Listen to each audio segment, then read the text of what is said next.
this is me from the future. I was watching the video and realizing in the edit I'm really out of frame. Sorry for that. Nothing I can do now. Didn't have a cameraman, but I guess I can only learn from here. Do keep on watching, enjoying. Thanks. Bye. Okay. Wait. um. Hi guys, welcome to my YouTube channel, and yeah, this right here is my very good friend Nqabenhle, and we're just gonna have an open discussion. We have some topics, but it's not really planned like that. But yeah, we'll see where it goes. Nqabenhle, tell them about yourself, bro. Yeah, my name is Nqabenhle Mlaba, and on the internet I usually go by the name of Q, and that's usually a lot of people, they don't know how to pronounce my name. So on Instagram I'm Q Codes, and on Medium as well. Yeah. Okay. Yeah, I don't really have social media like that, but I'm working on that. So I'm just starting, bro. Tell them how do we meet and how do we know each other? Yeah, we actually met this year.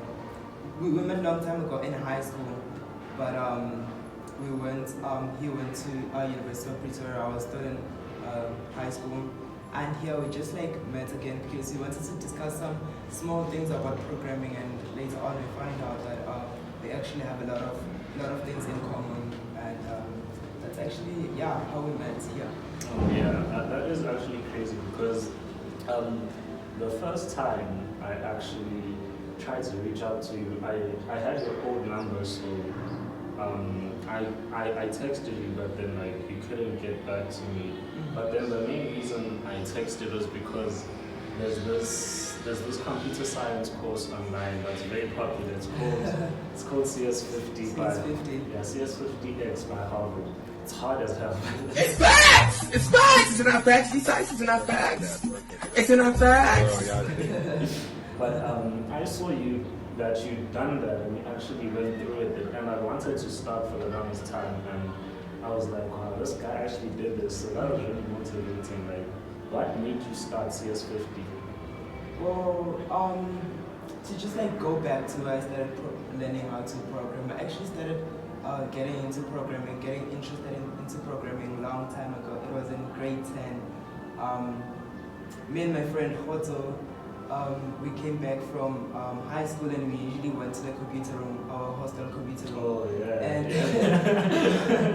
and most people actually, they went there to play games, or there was this thing was supposed to play games and watch movies, and there was this thing was supposed to do that's why they brought the computers in the first place, because the student campus us to do something on the computers, school things. I don't remember the thing, but we went there and we found an app called Scratch.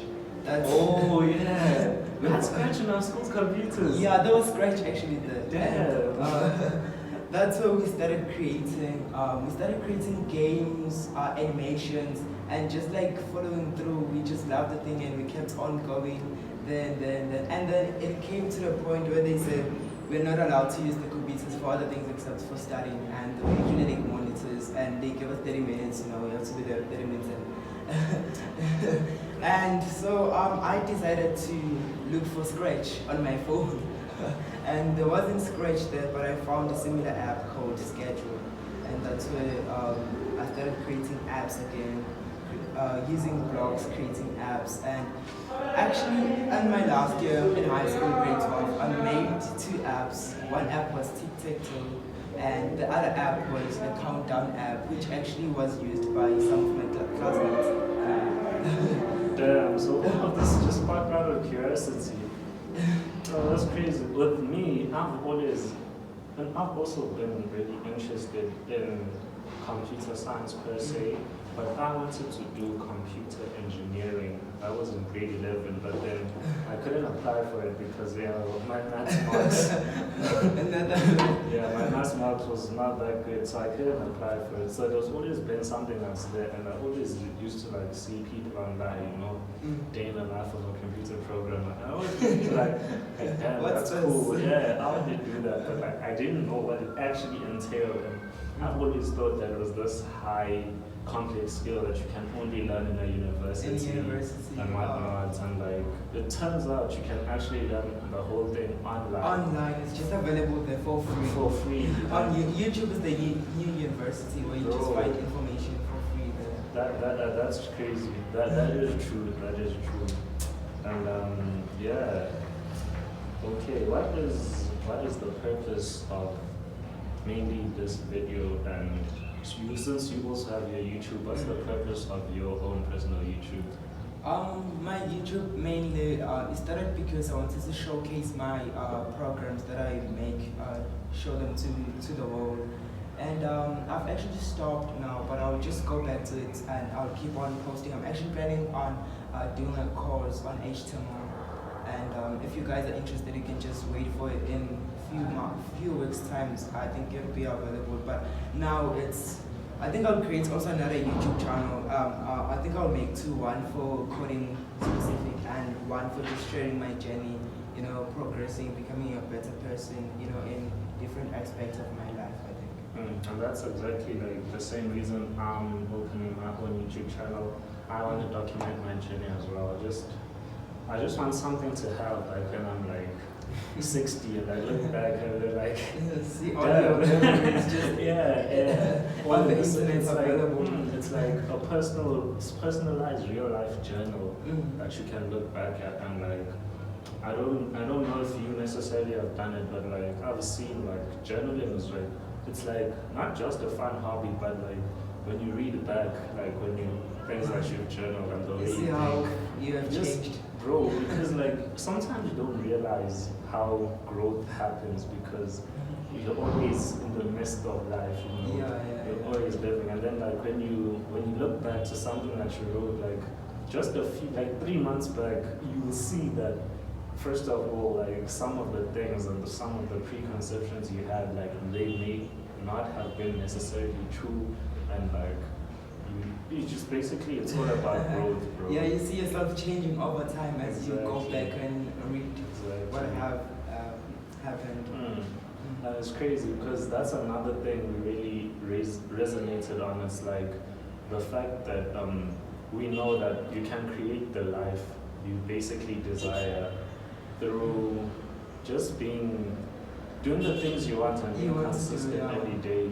Because like another thing that we mainly have agreed on is like escaping the so-called rat race.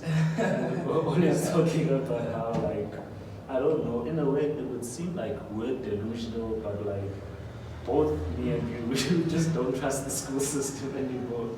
Like the formal school system per se. When did you start seeing that like formal education is just not going to cut it for you? Like when did you start seeing like you want to do things your own way? When did that start? Well, I think my first thoughts, it came in high school actually. I've told a few friends about it. I mean, if you can ask Tandikosi Jali, like I've told him this before, we've talked about this. That I really don't like how university structures, how they teach you, and I thought like a lot of things that you can find in university you can just like find online. At that time I didn't know exactly what I'm gonna do, but I knew that I knew I wanted to do like computer science, but I wasn't sure of the field to get into. But I knew that I can do those things online. I already knew like in grade 12 that the only thing that made me work hard in grade 12 was to get into university and to get that environment so you can be able to work well here. And it's crazy because me and you come from the same high school, and you know the praise and the emphasis that's put on university from the school will come in. It's as almost framed as if like if you don't go to university, you're just destined to fail. And like it's always just like get good marks so you can get in a good university. and like there are certain universities that are actually just praised. Like in my school, bro, like where you come from, like if you're not in Wits, You see? if you're not in Wits, bro, it's just like what are you even doing? But like Yeah, but then the same thing happened last year actually when I'm not sure if it was an alumni day or career day. We got a few alumni coming to our school talking about careers. And it was funny, a lot of things, we were talking about being accountants and all of those careers. And it was funny, one of them said, no, I didn't go to university, I work at home. And he said, I'm a trader, I'm a professional trader. Actually, whoa, one of our alumni said that. why one of our alumni said that last year. I mean, he just said he didn't say he's trading forex or whatever. He just said he's a professional trader and he's making money doing it. And I was like, That's cool because like from the career days I've been in, we didn't have one in grade 12 because obviously the pandemic. COVID, yeah. Yeah, but like from 2016 to 2019, basically, the only things that are being showed is like there was just like pilots, doctors, accountants, and it's just a reiteration of that, and that was like framed as like that is the way for success. Now, the way forward. Yeah. I'm not saying like it depends on what you're passionate about. Those things could necessarily be good. But if you want to be a doctor, you have to go to school. Exactly, but like it was so enforced down to us. And even the whole environment of like the school we went to. Like I was a bad student in grade 8, but then by the time I was in grade 12, it was just instilled in me because every day there's just certain study times, there's just a certain like way that you carry yourself, like punctuality, and like it does instill a lot of discipline. But then I've said this before, and I'm gonna say it again. It really encourages you to view the world in a very two-dimensional manner, and it's just like you are literally high school, university, and then 9 to 5. That's like entrepreneurship isn't as encouraged from the school you come from. It isn't at all actually, and like that's crazy. The fact that me and you actually agree on that because like a lot of people like don't, and like the idea of dropping out from university is it's very. You drop out, you failed in life. You failed. That's funny, but that's funny. It's funny how life goes. Anyway. But I think another quote that really inspired me it was a quote that the life that we're living now was created by someone who's no smarter than you. I think just like kind of like thinking that is like I know one day I will die, and if I don't like school, why do I have to do it? Like why do I have to do something I don't like? How maybe I can find something else to do that I like.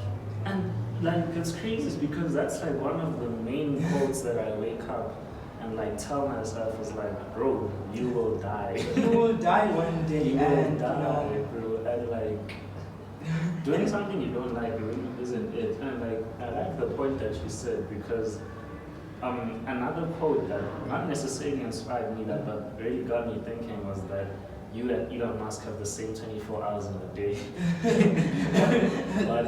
but he's built a car that can drive itself on a rocket, like a reusable rocket. Like, who does that, bro? But like, it's just like, and the fact that, another fact is that like, the genetic makeup of human beings are like 98% similar. So like, it just, that literally means you and Elon Musk have the same brain. You're kind of not the same brain, obviously.